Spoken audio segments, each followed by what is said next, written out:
Número 10. Araña acróbata. Esta araña es muy entretenida. Es como una gimnasta, gira y gira para moverse rápidamente por las arenas del desierto. Descubierta en 2009 por el científico Ingo Ratchenberg, que da el nombre a la especie Sebrenus ratchenbergi, y se describió oficialmente en 2014. La araña es mejor conocida por su capacidad de dar volteretas lejos de los depredadores. Se catapulta hacia adelante a una distancia de hasta 2 metros por segundo, mientras está en modo de rueda de carro, viajando 2 veces más rápido que cuando camina a una velocidad normal. Aún más impresionante, la especie puede dar un salto mortal cuesta arriba. Esta araña es endémica del desierto en el sureste de Marruecos, cerca de la frontera con Argelia. Después de tropezar con una extraña criatura, Ingo Ratchenberg se llevó un espécimen a Alemania, donde el aracnólogo Peter Jagger concluyó que se trataba de una especie no identificada previamente. En una declaración del descubrimiento, Peter Jagger explicó que la forma única de moverse de la araña es la característica principal que la diferencia de una especie tunecina de aspecto muy similar, pero de movimiento mucho más lento,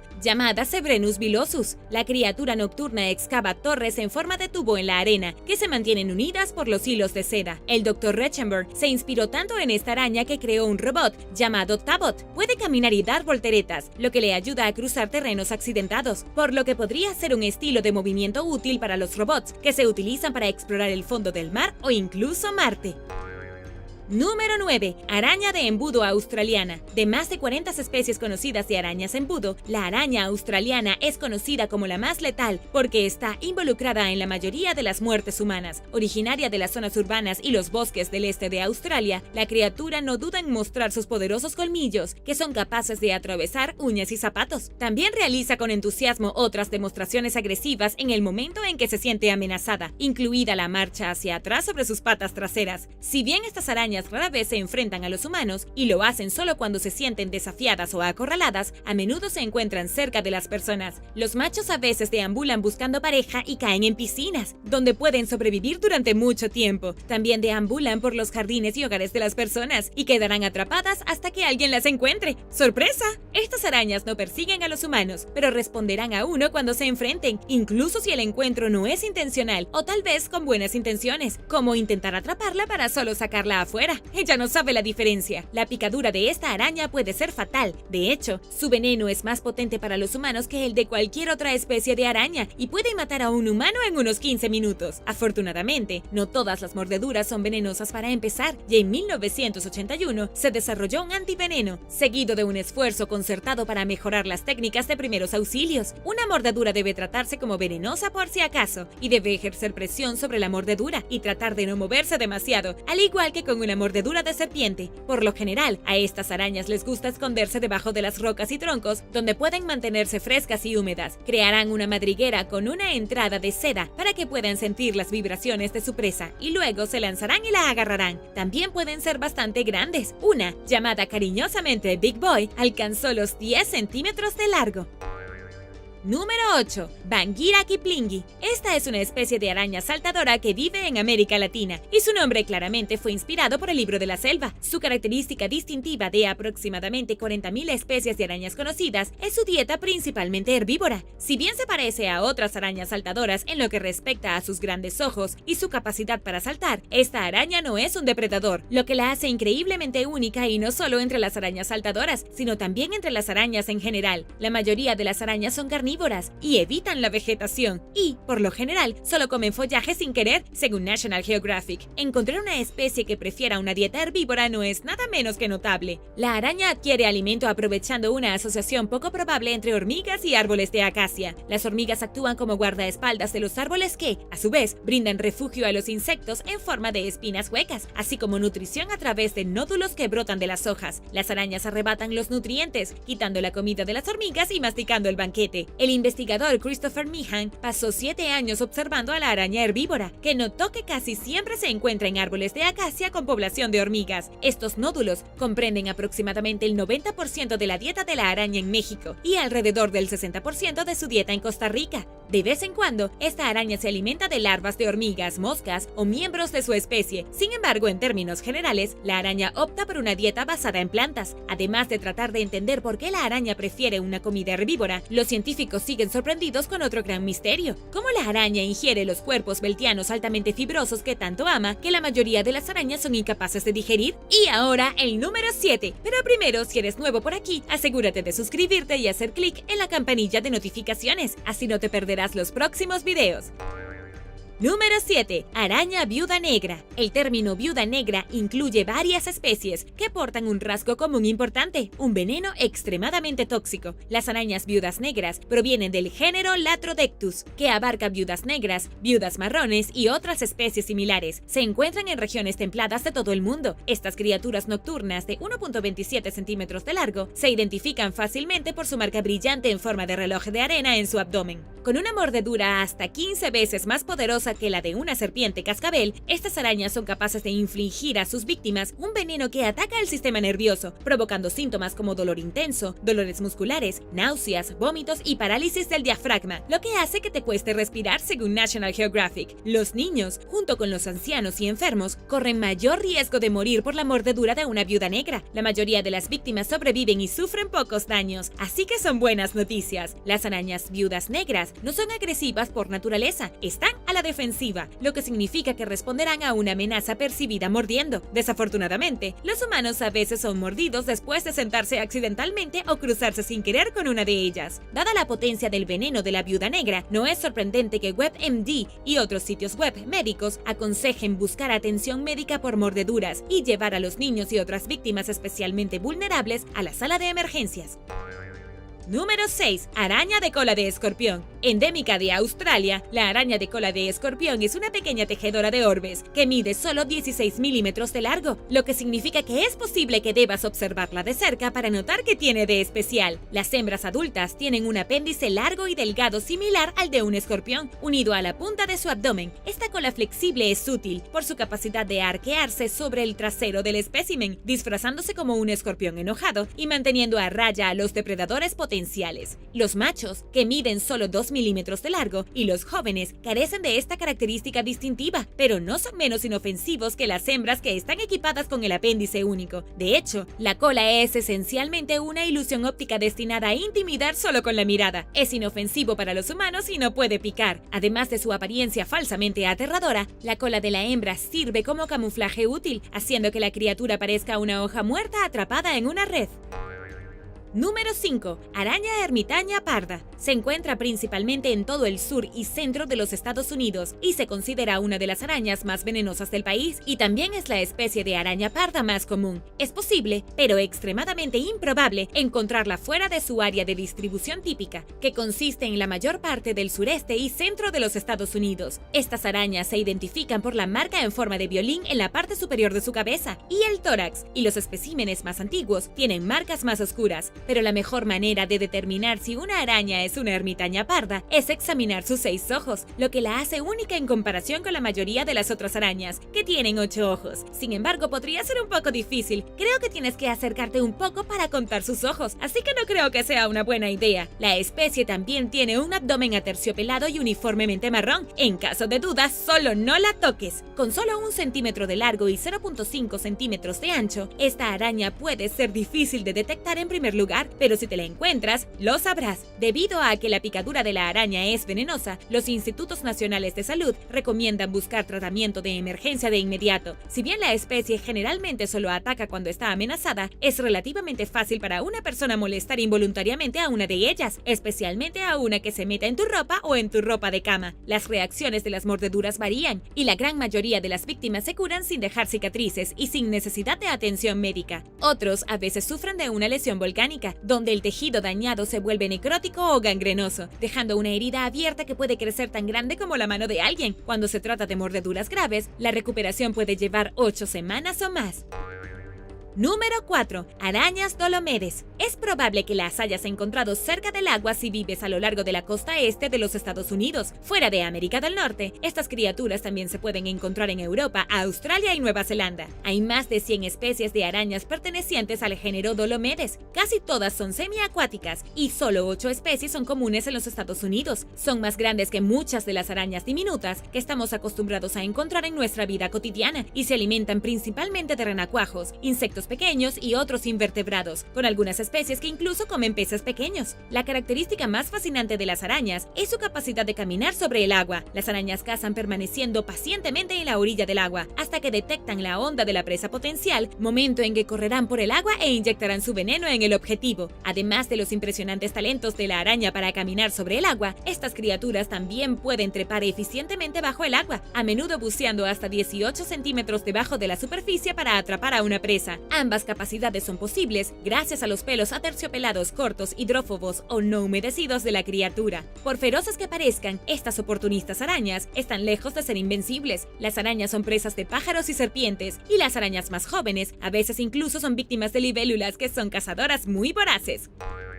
Número 3. Arañas errantes brasileñas. También llamadas arañas errantes del banano, pertenecen al género Phoneutria, que se traduce como asesino en griego. El nombre refleja con precisión lo peligrosa que es la araña, como una de las más venenosas de la Tierra, con una mordedura que puede ser mortal para los humanos, especialmente para los niños. De hecho, la araña incluso apareció en el libro Guinness durante varios años, reclamando el título oficial de la araña más mortífera del mundo. Sin embargo, estos derechos de fanfarronear pueden ser engañosos, ya que la letalidad de la criatura depende en gran medida de la cantidad de veneno que inyecta en su víctima. Hay 8 especies de estas arañas, todas las cuales se encuentran en Brasil y varias que existen en otras partes de América Latina. Un artículo de 2014 del investigador de entomología Richard S. Vetter afirmó que la araña errante brasileña se había abierto camino hacia América del Norte y Europa a través de envíos de bananas, aunque en muchos casos el delincuente en cuestión era una especie de aspecto similar pero inofensivo identificado erróneamente. Estas actúan rápidamente a la defensiva, lo que les da una reputación inexacta como criaturas intrínsecamente agresivas. Cuando se ven amenazadas, un espécimen asumirá una postura defensiva, incluida la elevación de sus patas delanteras en el aire. Esta posición sirve como advertencia para alejarse de la araña mientras se pueda. El veneno de la araña ataca el sistema neuromuscular, provocando síntomas iniciales como dolor intenso con ardor en el lugar de la picadura, sudoración y piel de gallina. Los efectos secundarios empeoran durante la siguiente media hora, manifestándose en presión arterial alta o baja, frecuencia cardíaca elevada o disminuida, náuseas, hipotermia, vértigo, visión borrosa, convulsiones y más. Sin embargo, las mordeduras son raras y los envenenamientos suelen ser leves, según el investigador Vettel. Hasta la fecha, solo hay 10 casos registrados de un humano que muere por la picadura de una araña errante en Brasil.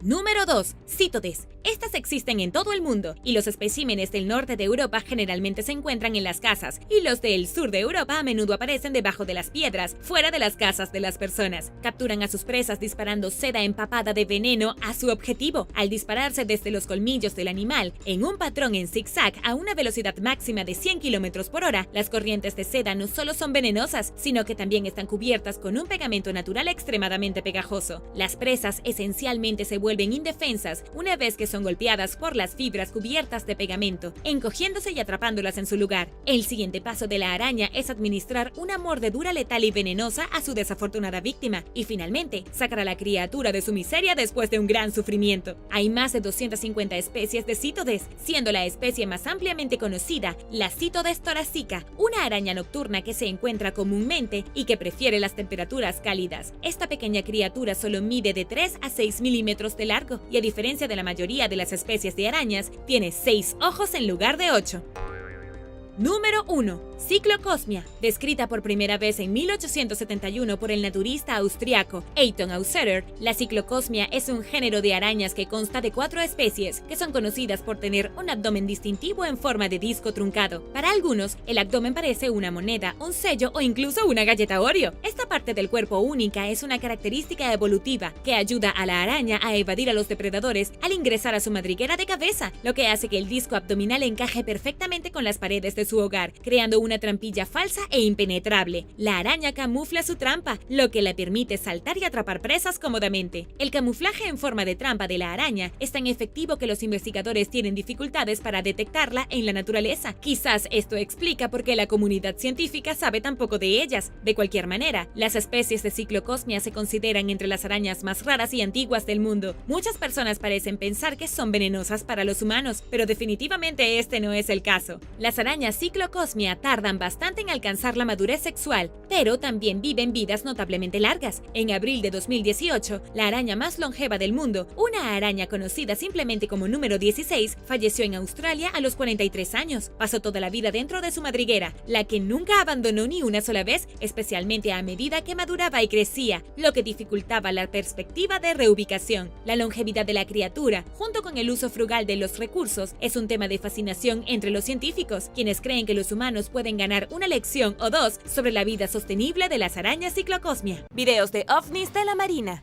En abril de este año, los funcionarios de defensa de los Estados Unidos desclasificaron 3 videos filmados por pilotos de la Armada que muestran encuentros militares en el aire con ovnis. Los pilotos de combate reconocieron fenómenos aéreos no identificados, a los que nos referimos como ovnis. Algunos de ustedes quizás ya lo sabían, ya que el grupo de investigación de ovnis, To the Stars, Academy of Arts and Science, filtró los clips sin permiso oficial hace unos años. En cualquier caso, uno de estos eventos se filmó en 2004 y 2 más en 2015. Los videos, titulados FLIR, Go Fast y Gimbal, muestran aviones sin alas volando a velocidades aparentemente supersónicas bajo la vigilancia del personal militar. La filmación, junto con la admisión de la Marina de que los pilotos de combate habían observado fenómenos aéreos no identificados, es un cambio de juego en la negación de larga data del gobierno de los Estados Unidos de los avistamientos de ovnis reportados. El Pentágono dijo que, después de una revisión exhaustiva, el departamento ha determinado que la publicación autorizada de estos videos no clasificados no revela ninguna capacidad o sistema sensible y no afecta ninguna investigación posterior de incursiones militares en el espacio aéreo por fenómenos aéreos no identificados. Según los informes, los avistamientos de ovnis por parte de los pilotos de la Marina están aumentando, lo que ha llevado al gobierno de los Estados Unidos a tomar tales afirmaciones más en serio en los últimos años. Entre 2007 y 2012, el Pentágono se embarcó en su programa avanzado de identificación de amenazas aeroespaciales, que se dedicó a investigar fenómenos aéreos no identificados. El New York Times también informó que los pilotos habían visto más objetos no identificados en el cielo y durante una misión de entrenamiento en 2014, un piloto casi choca contra uno.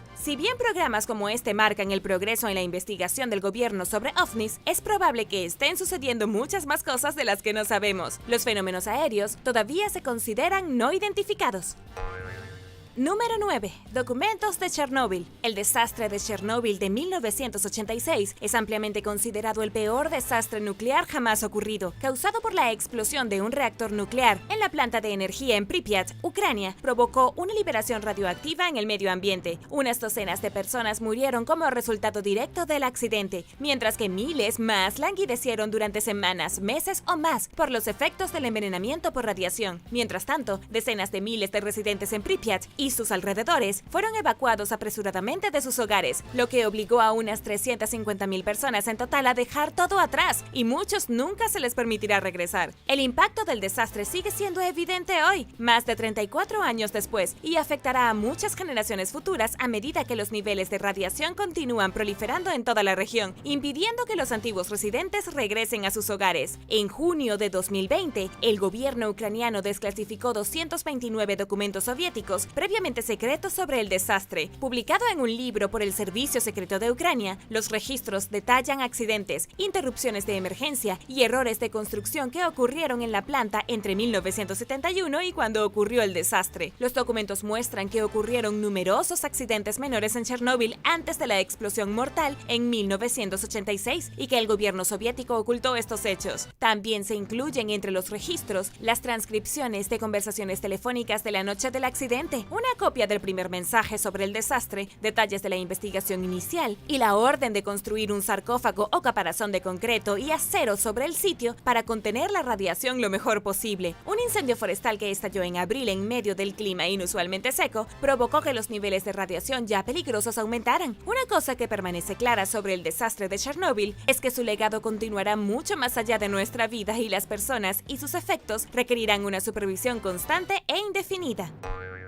Número 8. El proyecto Aquiline. A principios de agosto, la Agencia Central de Inteligencia, o la CIA, desclasificó documentos del proyecto Aquiline, una misión de la era de la Guerra Fría para desarrollar una flota de 12 aviones espía robóticos con forma de pájaro de propulsión nuclear. Los vehículos aéreos no tripulados, o drones, constituirían la primera plataforma de recopilación de inteligencia sin tripulación de la CIA. El dron fue diseñado para parecerse a un pájaro desde el aire, no tanto de cerca, y para llevar paquetes de espías especializados a Rusia y China. Equipado con cámaras fotográficas, tomaría fotografías aéreas mientras volaba a través del territorio enemigo, con suerte sin ser visto, a altitudes mucho más bajas que las naves espías típicas. Iniciando en la década de 1960, el proyecto buscaba desarrollar, lograr y mantener una capacidad operativa para realizar reconocimientos encubiertos en áreas denegadas, según los documentos publicados recientemente. McDonnell Douglas fue contratado para diseñar el pequeño dron, que no tendría más de 1.2 metros de largo y 2.3 metros de ancho. Con la intención de ser lo más parecido a un pájaro posible en tamaño y forma, se lanzarían alrededor de una docena a la vez, con un peso de despegue de 37.6 kilogramos o menos. Impulsado por un motor silencioso de 3 caballos y medio, cada dron tendría una autonomía de vuelo de 50 horas o 1.931 kilómetros, con una altitud máxima de crucero de 6.096 metros. El proyecto fue cancelado por razones no especificadas, que pueden haber sido de naturaleza financiera. El programa impulsó demandas muy complejas, que habrían sido muy difíciles de cumplir con la tecnología de la época, con un costo anticipado de $35 millones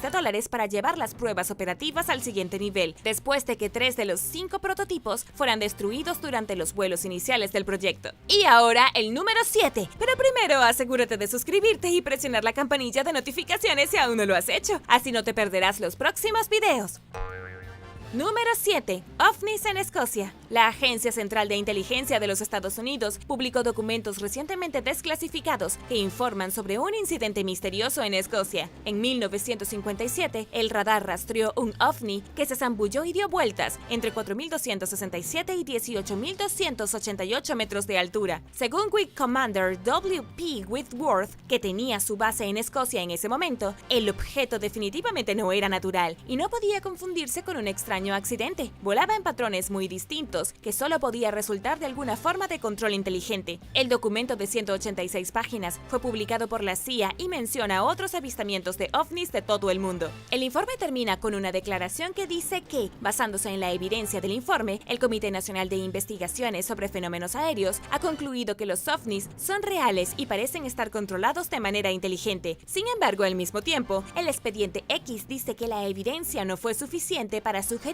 que podrían haber sido extraterrestres. Aún así, este es otro avistamiento de ovnis desclasificado que apunta a objetos voladores extraterrestres no identificados que rompen la atmósfera de la Tierra y sobrevuelan nuestras ciudades. Sin embargo, un grupo de estudio de la CIA concluyó que estos avistamientos podrían proporcionar información sobre misiles y aviones enemigos y que era importante no causar pánico o dejar que otros países los usen para debilitar a los Estados Unidos.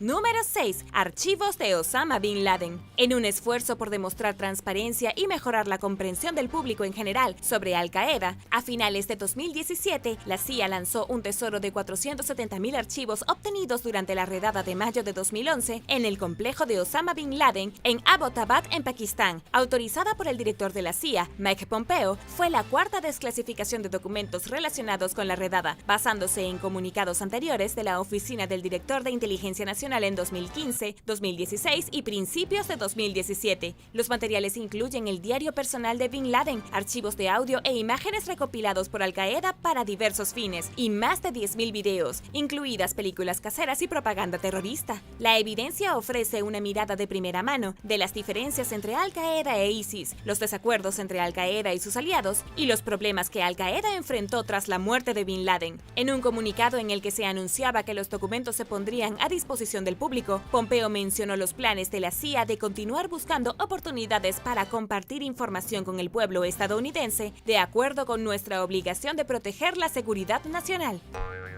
Número 5. Documentos del Tratado de No Proliferación. A principios de este año, un acuerdo internacional llamado Tratado sobre la No Proliferación de las Armas Nucleares celebró el 50 aniversario de su entrada en vigor. Para conmemorar la ocasión, los 3 gobiernos que conforman el tratado, Estados Unidos, Reino Unido y Rusia, desclasificaron una colección de documentos relacionados con las negociaciones en torno al acuerdo. Además de los documentos de la OTAN publicados anteriormente, el nuevo material fue escaneado, procesado y organizado en 3 volúmenes por los archivos de la OTAN. El primer volumen aborda el tema del desarme, mientras que el segundo contiene borradores del tratado, así como registros de las opiniones de los funcionarios. Las actas de las reuniones y los informes de las discusiones en torno al tratado se detallan en el tercer volumen de registros desclasificados. En conjunto, los documentos muestran una amplia participación de la OTAN en la negociación del tratado, así como registros detallados de cómo se alcanzó el acuerdo. Elogiado por el Departamento de Estado de los Estados Unidos como una contribución inconmensurable a la seguridad internacional, el tratado quedó abierto a la firma el 1 de julio de 1968. Sus objetivos principales eran fomentar el uso pacífico de la energía nuclear y promover el desarme, con la esperanza de prevenir la propagación de armas nucleares. El Tratado de No Proliferación entró en vigor en 1970 y en 1995 se prorrogó indefinidamente, con la firma de un total de 191 estados nacionales. Para garantizar que todas las partes mantengan su parte del trato, el tratado estableció la Agencia Internacional de Energía Atómica, que realiza inspecciones para verificar el cumplimiento de los términos. Las conferencias de revisión del tratado en sí se llevan a cabo cada 5 años y la discusión más reciente se llevó a cabo en 2015. Debido a la pandemia del coronavirus, la conferencia de este año se pospone hasta abril del próximo año a más tardar.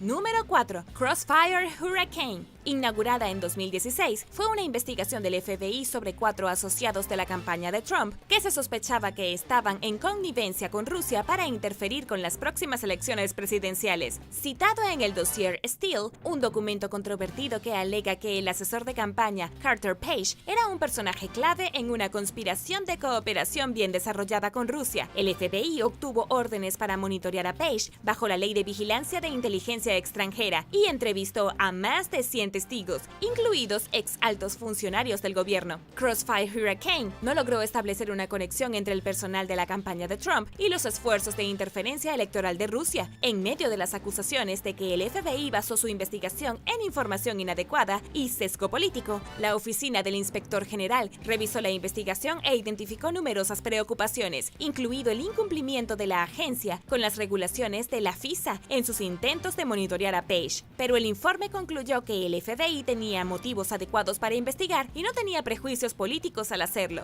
Los documentos del FBI recientemente desclasificados indican lo contrario, según el presidente del Poder Judicial del Senado, Lindsey Graham, quien argumentó que estos materiales demuestran un sesgo político contra Trump, quien, a diferencia de Hillary Clinton, no recibió un informe defensivo antes de que el FBI persiguiera las órdenes de la FISA para vigilar su bando. En lo que Graham llamó el doble estándar definitivo, el FBI también supuestamente no estableció motivos suficientes para investigar a Page y omitió información importante de sus solicitudes de órdenes de FISA en su contra.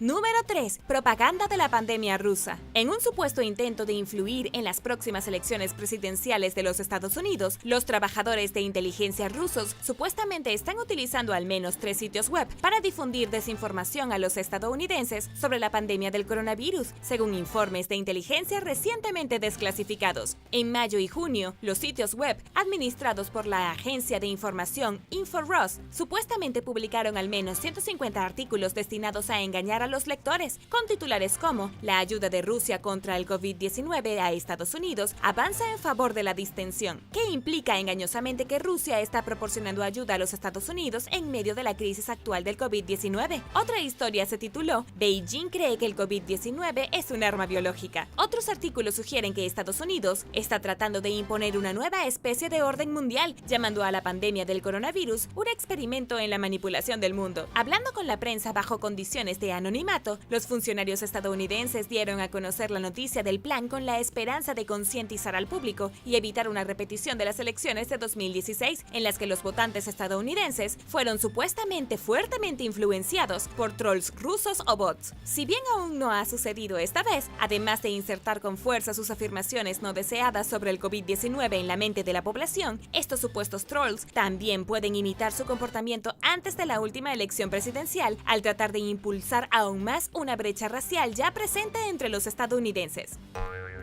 Número 2. Rebelión en la granja. Publicado unos pocos días después del final oficial de la Segunda Guerra Mundial en 1945, Rebelión en la Granja de George Orwell es una sátira ampliamente conocida sobre el comunismo soviético que detalla un grupo de animales que derrocan a su dueño con la esperanza de crear una sociedad feliz e igualitaria, solo para terminar sufriendo bajo un régimen más brutal y opresivo. La historia, que recientemente celebró su 75 aniversario, es una obra de teatro sobre la Revolución Rusa de 1917 y el posterior ascenso al poder de Stalin. Para conmemorar el aniversario, los archivos nacionales británicos dieron a conocer detalles de los planes del Departamento de Investigación de Información del gobierno para utilizar la rebelión en la granja como propaganda antisoviética. El proyecto implicó una creación de una versión concisa y dibujada a mano de la historia que incluía 78 caricaturas que se difundieron en periódicos de todo el mundo durante un periodo de 13 semanas. Un informe de 1950 documenta el éxito de la rebelión en la granja como la historia de mayor venta que se tradujo a numerosos idiomas y, lo que es más importante, cumplió eficazmente su propósito provisto como herramienta de propaganda por su hábil combinación de simplicidad, sutileza y humor, en palabras del informe. Sin embargo, a decir verdad, no existen datos empíricos sobre el éxito del proyecto, solo indicios de los oficiales de información de que fue bien recibido. Número 1. Documentos de Kar-Shikhanabad o K2. Los documentos del Departamento de Defensa de Estados Unidos publicados a principios de julio que revelan que las tropas estadounidenses estuvieron expuestas a sustancias químicas peligrosas y radiación en una base aérea en el sureste de Uzbekistán, lo que puede haber causado un aumento en las tasas de cáncer entre los miembros del servicio allí. Anteriormente conocida como Kar-Shikhanabad Air Base o K2, el ejército de los Estados Unidos reutilizó la base de la era soviética bajo el nombre de Camp Stronghold Freedom, después de los ataques terroristas del 11 de septiembre. Entre 2001 y 2005, miles de soldados estuvieron estacionados en la base como centro logístico crítico durante las campañas estadounidenses contra Al-Qaeda y los talibanes. Al llegar, según los informes, las tropas observaron el agua verde brillante del estanque, una sustancia viscosa parecida al alquitrán que se filtraba desde el suelo, y señales de advertencia sobre los peligros de la radiación, según la editorial McClatchy, que obtuvo documentos que detallan las condiciones peligrosas en la base como parte de un proyecto más grande de investigación sobre el aumento de las tasas de cáncer entre los veteranos durante las últimas 2 décadas. Un estudio del ejército de 2015 indica que al menos 61 personas que sirvieron en K2 han sido diagnosticadas con cáncer, junto con un número probablemente no revelado de fuerzas de operaciones especiales cuya ubicación se mantuvo oculta para proteger el secreto de sus misiones. Los documentos recientemente desclasificados incluyen informes de peligros ambientales y evaluaciones de riesgos para la salud que el Departamento de Defensa realizó en el sitio en 2001, 2002 y 2004. Estos informes, que admiten que todas las tropas asignadas en K2 enfrentaron un riesgo diario de exposición a la radiación, muestran que el gobierno estaba al tanto de los contaminantes en el sitio, incluido el suelo saturado de combustible para aviones, así como los efectos adversos que estas toxinas podrían tener en la salud humana. Según el Departamento de Defensa, la base se usó una vez para destruir misiles soviéticos, inyectando uranio y asbesto en el suelo. Si bien los documentos supuestamente se publicaron para ayudar a los veteranos que padecen problemas de salud grave para tomar decisiones de atención médica, el problema radica más en el costo, según muchos de los que han trabajado en K2 y que, según los informes, están teniendo dificultades para que el Departamento de Asuntos de Veteranos cubra sus gastos y facturas médicas. Tumba 7 en Monte Albán. Se considera que el pueblo mixteco es uno de los pueblos artesanos más extraordinarios de Mesoamérica. Desde alrededor del 1000 hasta el 1697 después de Cristo, ocuparon las áreas de Oaxaca a Puebla y Tlaxcala en México. Ellos, junto con algunos zapotecas, eran conocidos por los aztecas como Pueblo Nube, ya que vivían en lo alto de las montañas. En un sitio arqueológico en la cima de la montaña, la antigua ciudad de Monte Albán consta de numerosas tumbas utilizadas por los zapotecas y los mixtecos. Dentro de la tumba 7 hay una cámara zapoteca que los mixtecos reutilizaron para uno de sus entierros. El interior está lleno lleno de objetos hechos con metales preciosos, en su mayoría esculturas de oro, que demuestran su dedicada habilidad y atención por los detalles. Hay pectorales o grandes placas de oro en el pecho, decoradas con máscaras y rostros de animales y deidades. También hay innumerables collares, anillos, pulseras, asas de abanico, protectores de uñas y esculturas talladas. Considerado en gran parte como uno de los hallazgos arqueológicos más ricos de su tiempo, la tumba 7 también contiene 9 esqueletos, collares de jade, campanas y otras ofrendas. Los zapotecas originalmente construyeron y vivieron en Monte Albán, que significa montaña blanca, donde construyeron una cancha de pelota, templos, palacios y más. La ciudad en su apogeo tenía alrededor de 25.000 personas, pero fue abandonada en gran parte alrededor del año 700 después de Cristo, cuando la realeza y los sacerdotes se fueron. Los expertos no están seguros de por qué la gente abandonó Monte Albán, pero no hay indicios de presencia militar o de guerra. Los mixtecos llegaron más tarde y reutilizaron la ciudad como propia, reutilizando los edificios y la arquitectura. Hoy en día, el sitio de Monte Albán y especialmente la tumba 7 es uno de los hallazgos arqueológicos más ricos hasta la fecha. Número 10. Broche medieval misterioso. En mayo de 2019, utilizando un detector de metales en Norfolk, Inglaterra, se hizo un gran descubrimiento cuando se encontró un broche medieval de 1100 años en un camión lleno de tierra vegetal que se utilizó en un proyecto de paisajismo. Fue un hallazgo afortunado para el descubridor, que se encontró con el broche en su tercer día explorando con el detector de metales. Originalmente, se pensó que el objeto era victoriano, pero alertó a las autoridades por si acaso, como lo exige la ley del Reino Unido, y los arqueólogos acudieron al lugar y lo identificaron correctamente como medieval. El disco de plata, que data de finales del siglo IX, fue declarado por los arqueólogos como un descubrimiento de importancia nacional. Mide aproximadamente 7 centímetros de diámetro, presenta una cruz y animales, y tiene similitudes con los objetos encontrados en el tesoro de Pitney, que fue descubierto en 1978 y contenía 6 broches. Me parece que fueron hechos por el mismo artesano o en el mismo taller, dijo a la BBC Stephen Ashley, arqueólogo de hallazgos senior del Consejo del Condado de Norfolk. Pero nadie sabe exactamente de dónde proviene el suelo en el que se encontró el broche recientemente descubierto, y es probable que los investigadores nunca determinen la ubicación del origen del objeto. Creo que ahora sería muy difícil rastrear la procedencia del broche, dijo Ashley. Creo que seguirá siendo un misterio.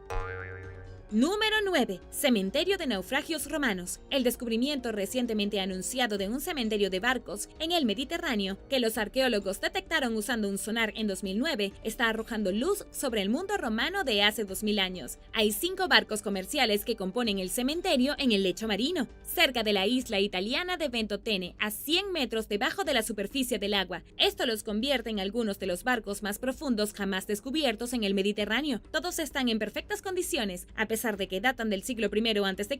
y del siglo V después de Cristo. Es probable que los barcos se dirigieran hacia Ventotene para anclar durante el mal tiempo, como era habitual en los barcos de navegación en ese momento, pero sucumbieron a los mares agitados antes de que pudieran ponerse a salvo y se hundieron hasta el fondo del mar, donde han permanecido intactos desde entonces. Según los investigadores, los barcos mercantes hundidos transportaban vino de Italia y salsa de pescado de España y el norte de África, así como un cargamento misterioso no identificado, tal vez suministros que podrían haber sido utilizados para fabricar armas. En cualquier caso, estos barcos están en excelente estado. Y ahora el número 8. Pero primero quería dar un gran agradecimiento por apoyar el canal, y si eres nuevo por aquí, asegúrate de suscribirte y hacer clic en la campanilla de notificaciones, así no te perderás los próximos videos. Número 8. Joyas góticas. En un pueblo de Polonia se han descubierto una colección de joyas y adornos que datan de los siglos I y IV. Encontradas en un cementerio gótico en el norte de Polonia, han sido declaradas tan buenas como las que fabricaban los romanos. La doctora Magdalena del Instituto de Arqueología y Etnología de Varsovia de la Academia de Ciencias de Polonia fue la principal arqueóloga que analizó las joyas y los ornamentos encontrados en el lugar del entierro. Los objetos fueron encontrados en un cementerio que fue utilizado por los godos, así como por una tribu germánica oriental llamada Gépidos. En total, la colección contiene alrededor de 3.500 artículos que fueron enterrados con los muertos, incluidos metales preciosos y semipreciosos, así como objetos de arcilla, vidrio y ámbar. El análisis de la doctora Magdalena reveló el alto nivel de experiencia en metalurgia y artesanía, incluidas piezas de plata que tienen una pureza de entre el 92 y el 97%, y otros objetos hechos de mineral más puro que el que se utiliza para la joyería moderna. moderna. De hecho, crear joyas con estos materiales hoy en día simplemente sería demasiado costoso para la mayoría de los fabricantes. Los orfebres que fabrican estos artículos eran muy hábiles en técnicas avanzadas e intrincadas como la granulación y filigrana. Estos hallazgos entran en conflicto con la visión estereotipada de que las joyas llamadas bárbaras eran de calidad inferior en comparación con las romanas. También sugieren que las barras de lingotes se importaron a la región desde el Imperio Romano, a pesar de una prohibición estricta, como lo demuestra la falla de equipo que se habría utilizado para refinar los metales con los que se fabricaban las joyas, o que los godos de alguna manera tenían otros medios sofisticados para separar metales nobles y básicos. Número 7. Figurillas neolíticas. Los descubrimientos arqueológicos en el cercano oriente desde el período neolítico temprano, que comenzó durante el 9º milenio a.C., son escasos, por lo que cuando se encuentra algo automáticamente se considera un tesoro arqueológico. Hay muy poca información sobre lo que estaban haciendo los humanos y cómo se desarrollaron en esta área. Afortunadamente se descubrió una colección completa de objetos de pedernal en un sitio de Jordania. Si bien parecen herramientas de pedernal, cuando las miras más de cerca, en realidad se parecen más a formas humanas. ¿Estaban las primeras personas tallando la figura humana? Fueron descubiertas en entierros, lo que llevó al equipo a teorizar que los objetos son figurillas neolíticas, hechas y luego deshechas durante los rituales mortuorios y las ceremonias de conmemoración que involucran restos humanos. Pero el significado de los objetos de 10.000 años de antigüedad, que vienen en diferentes formas y tamaños, no se conoce realmente, y los científicos están tratando de descubrir su significado. Definitivamente, aprender para qué se usaron las figurillas sería un paso importante para comprender los cambios sociales y psicológicos que atravesaron las primeras sociedades de la región a medida que pasaban a las comunidades agrícolas.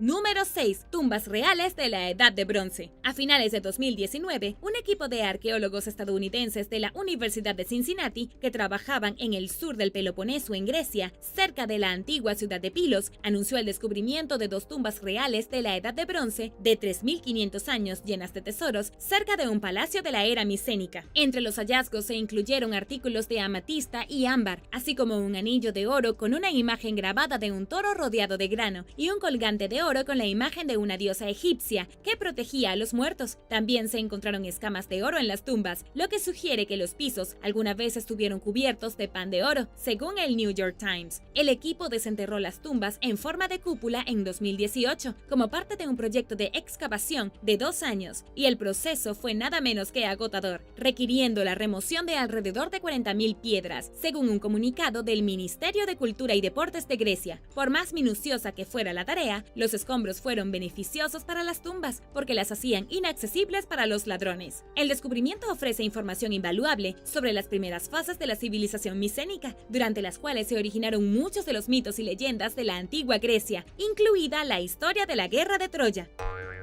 Número 5. Joya prerevolucionaria. Mientras excavaba una taberna de la era colonial que data de la década de 1730 en el sitio histórico de Brunswick Town, Fort Anderson y el puerto prerevolucionario en Carolina del Norte, un estudiante de arqueología descubrió una joya con las palabras Wilk and Liberty 45. Usando un radar de penetración terrestre, el estudiante pensó al principio que simplemente había encontrado una piedra. Afortunadamente la frotó con un cepillo de dientes y encontró lo que parecía algo escrito en el objeto. El estudiante llevó el objeto a Charles Ewing, director del Laboratorio de Arqueología de Phelps. Tras una inspección más detallada con una mesa de luz, un objetivo macro y una cámara, Ewing se dio cuenta del valor de la joya de vidrio, rezando del tamaño de una miniatura. La frase Wilkes and Liberty 45 fue un eslogan temprano que hacía referencia al revolucionario y periodista John Wilkes, quien criticó dura y abiertamente el dominio británico sobre lo que luego se convertiría en los Estados Unidos. Fue utilizado por aquellos que querían separarse del rey Jorge III de Gran Bretaña, simbolizando los inicios del espíritu rebelde que condujo a la Revolución Americana. La joya estuvo una vez unida a un par de gemelos y la inscripción que lleva sirvió por primera vez como un mensaje secreto contra el dominio británico durante la década de 1760 y una forma discreta para que los revolucionarios se identificaran entre sí, y finalmente se convirtió en un grito de oposición como el que creció con el movimiento de independencia estadounidense. Número 4. Depósito de un naufragio valorado en $394 millones. En 1804, un barco cargado de tesoros llamado Nuestra Señora de las Mercedes se hundió en el Cabo de Santa María de Portugal durante una batalla. El barco fue descubierto en 2007 por Odyssey Marine Exploration. La compañía de salvamento con sede en Estados Unidos recaudó 594.000 monedas de oro y plata por un valor total de aproximadamente $394 millones y envió el tesoro a Tampa. Las inmersiones posteriores dirigidas por el Museo Nacional de Arqueología Subacuática de Cartagena, que está gestionado por el Ministerio de Cultura de España, comenzaron en 2014. La primera de las 3 expediciones hasta ahora arrojó miles de objetos, mientras que investigadores se aventuraban en el corazón del barco, incluidas anclas, cañones de hierro y bronce, lingotes de cobre y estaño, vajillas y cubiertos de plata, candelabros de plata, un mortero de oro y otros, según un informe de la Universidad de Varsovia. Los tesoros muestran cómo era la vida a principios del siglo XIX, lo que hace que su valor científico e histórico sea inconmensurable. Los investigadores creen que el barco se hundió antes de que España se uniera a Francia en las guerras napoleónicas contra Gran Bretaña, que comenzaron después de la ruptura del Tratado de Amiens de 1802 entre Francia y Gran Bretaña.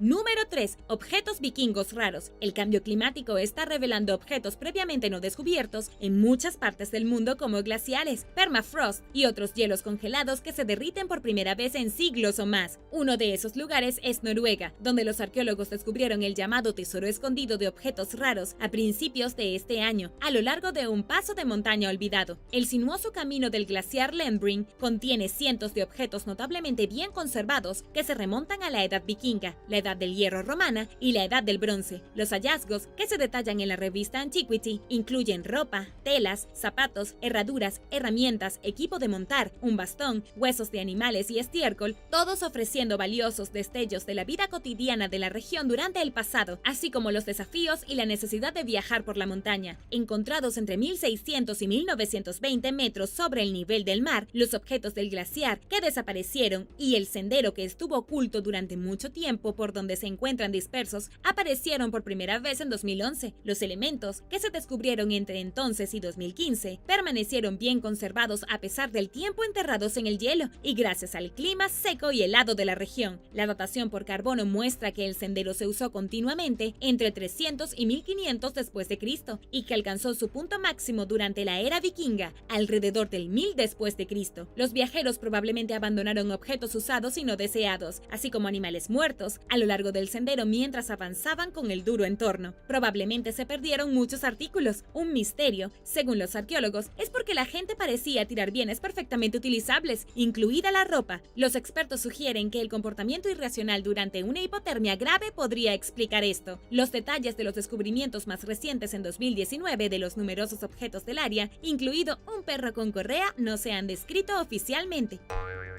Número 2. Tesoro mágico de la Edad de Hierro. El primer ejemplo de oro en la Edad del Hierro descubierto en Gran Bretaña fue encontrado en 2016 en Staffordshire, Inglaterra, por los cazadores de tesoros Mark Hambleton y Joe Kania. Estaban listos para darse por vencidos cuando, después de un largo día sin absolutamente ninguna suerte, Kania anunció que creía haber visto algo. Ese algo resultó ser una colección de joyas cubierta de barro que incluía un brazalete y 4 bandas de metal retorcidas para el cuello, llamadas torques. Abrigando la sospecha furtiva de que habían encontrado objetos extremadamente valiosos, la pareja prometió mantener los artículos a salvo hasta que se los entregaran a los expertos. Hambleton durmió con los artículos junto a su cama antes de cederlos al plan de antigüedades portátiles. Fue entonces cuando el dúo se enteró de que su descubrimiento podría valer cientos de miles de libras. Los expertos quedaron impresionados, por decir lo mínimo, incluida la doctora Julia Farley, conservadora de las colecciones británicas y europeas de la Edad de Hierro del Museo Británico, quien elogió el hallazgo único por ser de importancia nacional. En palabras de la doctora Julia sobre el tesoro, se remonta a aproximadamente el 400 al 250 a.C. y es probablemente la obra de oro de la Edad del Hierro más antigua jamás descubierta en Gran Bretaña. Explicó además que las joyas probablemente pertenecían a mujeres ricas y poderosas que seguramente emigraron al área de esta Europa continental para casarse con figuras prominentes dentro de la comunidad.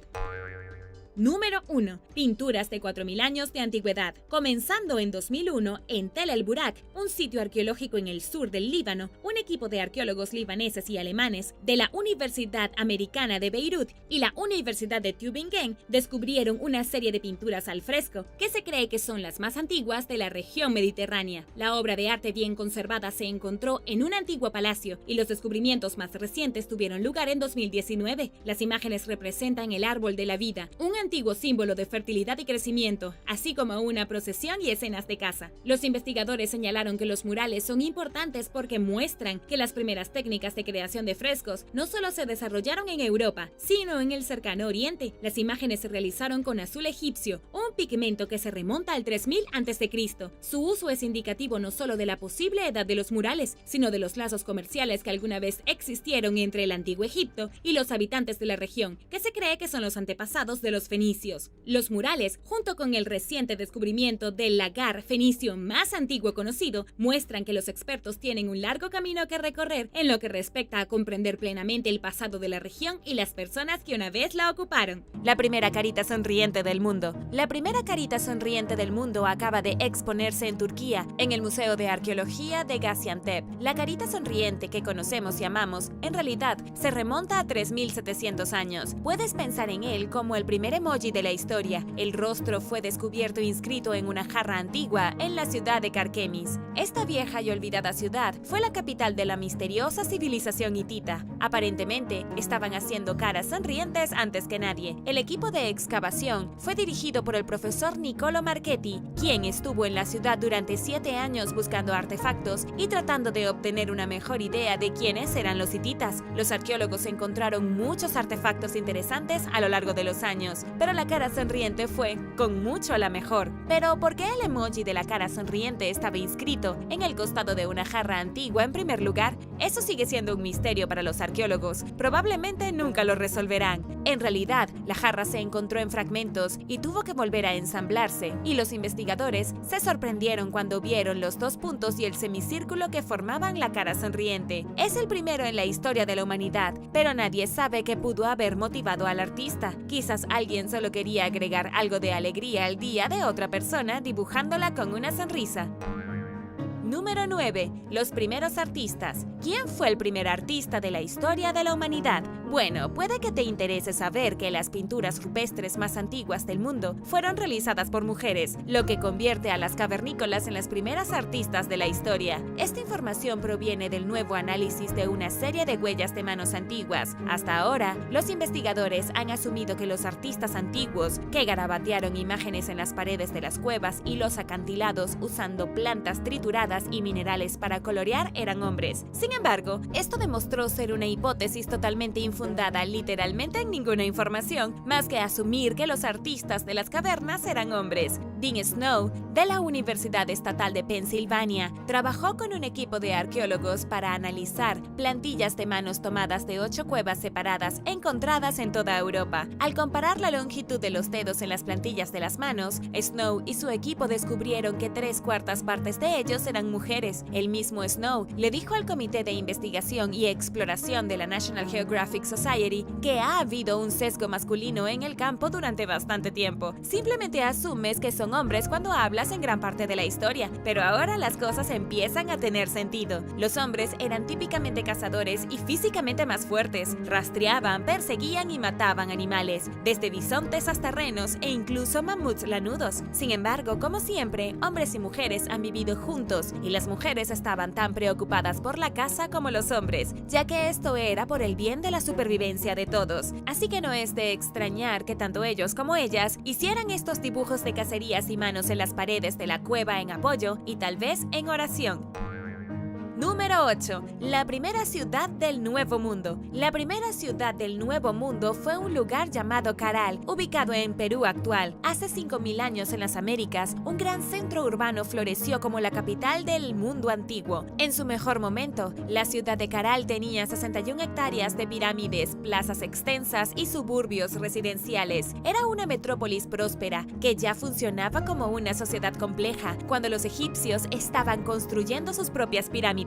La ciudad aquí fue descubierta por primera vez en 1905. En ese entonces, nadie prestó mucha atención porque se pensaba que las ruinas eran demasiado recientes. Cuando las excavaciones comenzaron en serio a finales de la década de 1990, los arqueólogos se dieron cuenta de que aquí sucedía mucho más que solo algunas estructuras recientemente destruidas. Pero ¿cómo y por qué Caral llegó a ser la primera gran ciudad? Es un misterio. Es anterior a los asentamientos olmecas que se encuentran en América Central por 1000 años.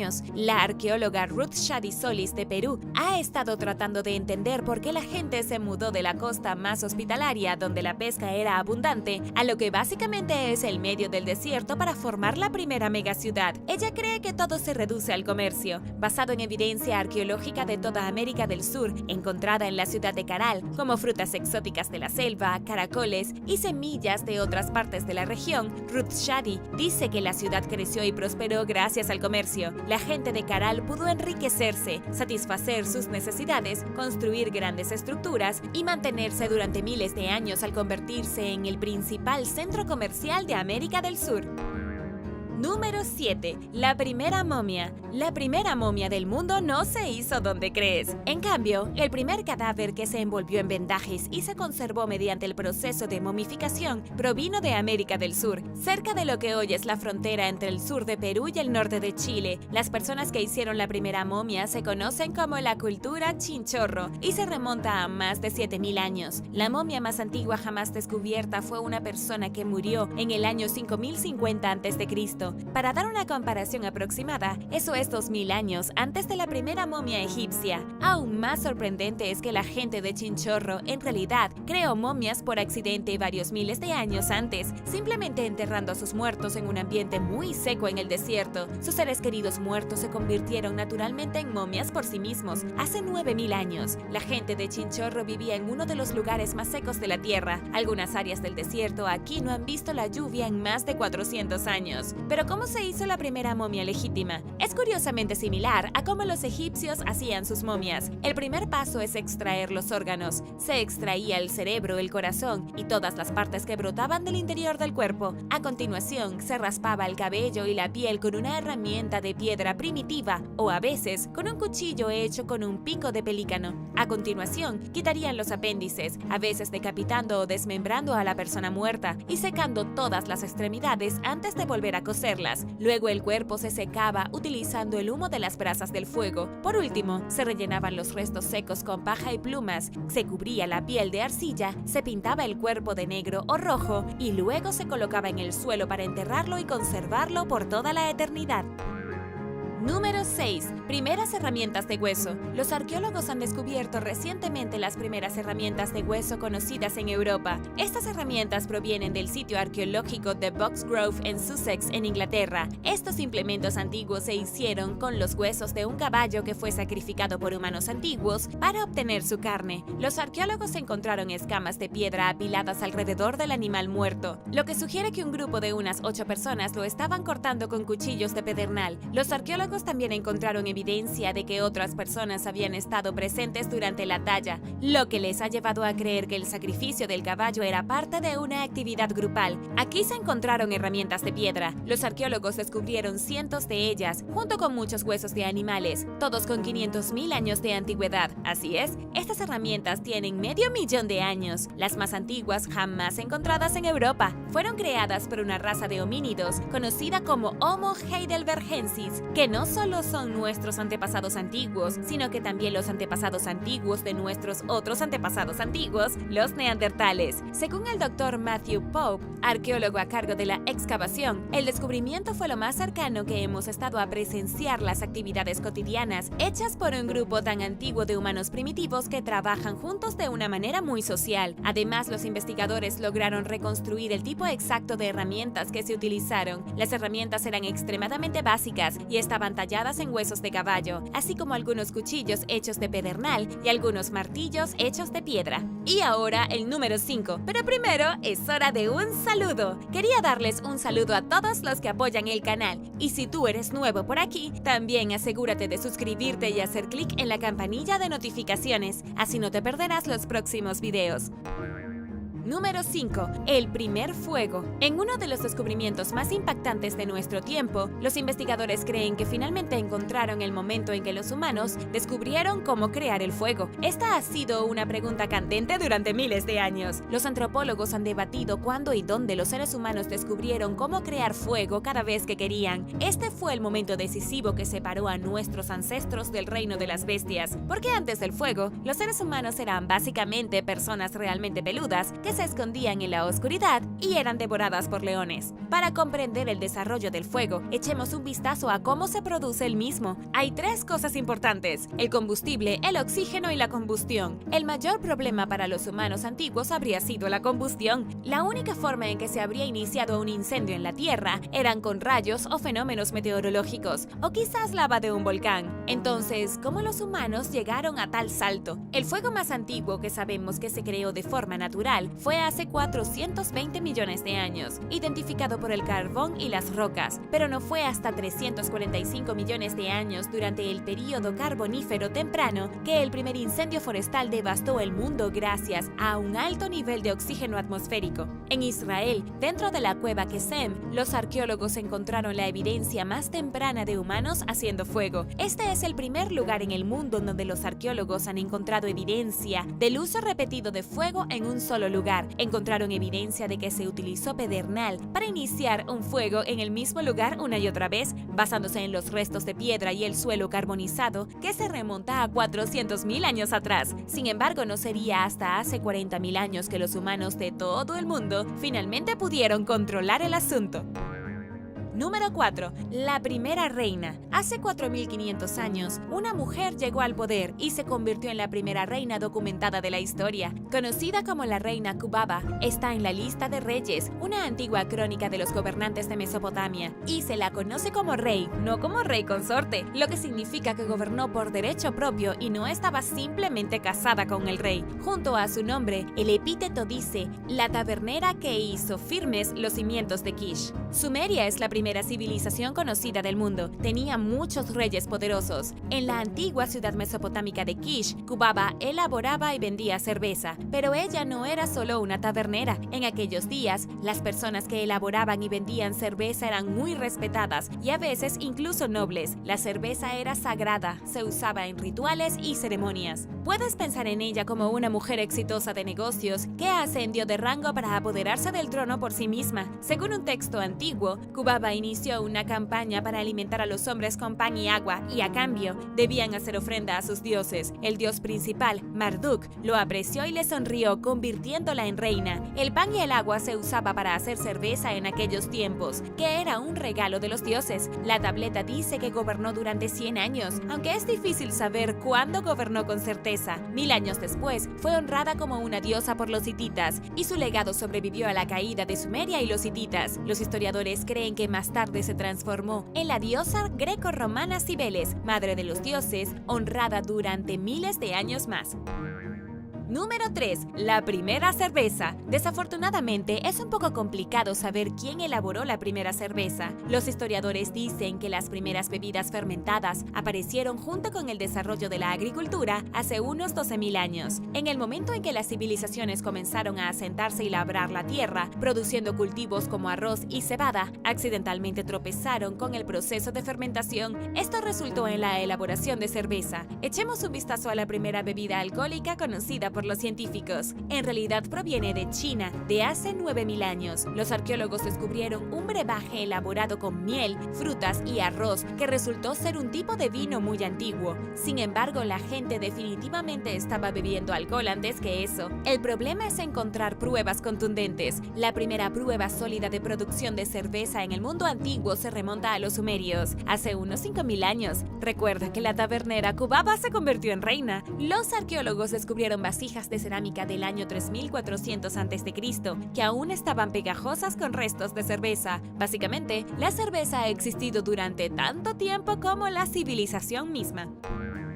Número 2. La primera batalla. Ha habido muchas batallas a lo largo de la historia, pero la primera batalla que se registró en detalle se produjo en 1468 a.C.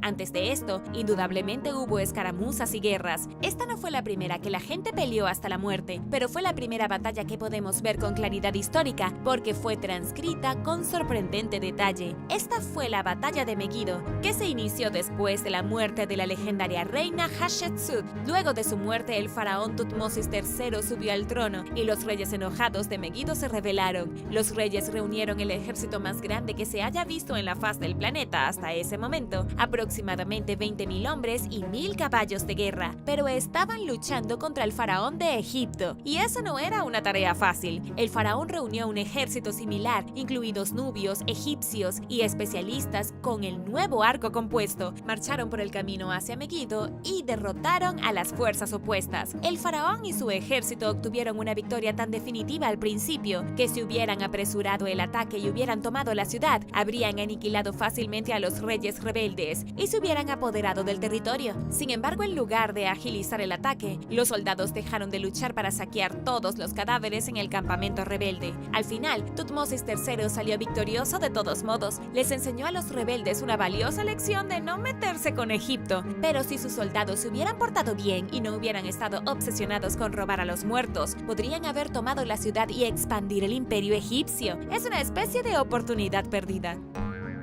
Número 1. El primer animal. ¿Cuál fue el primer animal verdadero de la Tierra? La respuesta puede sorprenderte. El primer animal del mundo fue en realidad un tenóforo. No es una esponja como se pensaba anteriormente. Esto sorprendió a los científicos porque nadie había esperado que el primer ser vivo que apareciera en nuestro planeta sería tan complicado. El estudio para descubrir el primer animal fue realizado por investigadores de la Universidad de Brown en Rhode Island, quienes describieron el resultado como una sorpresa total. Los científicos habían creído anteriormente que el primer animal de la Tierra era una esponja marina. Sin embargo, al evaluar grandes volúmenes de datos y rastrear las relaciones evolutivas entre las especies hasta la primera rama del árbol evolutivo, llegaron a la conclusión de que el tenóforo fue el primer animal de la Tierra. Según Life Science, al principio los científicos pensaron que estaban equivocados. El equipo verificó y volvió a verificar sus resultados y obtuvieron el mismo resultado cada vez. El tenóforo fue lo primero. A diferencia de las esponjas, los tenóforos tienen tejidos conectivos y un sistema nervioso, por lo que son muy complejos. Probablemente se veía un poco diferente de lo que se ve hoy. Seguía siendo como una medusa blanda con tejido conectivo y sistema nervioso. Simplemente no era una verdadera medusa porque no tenía células para picar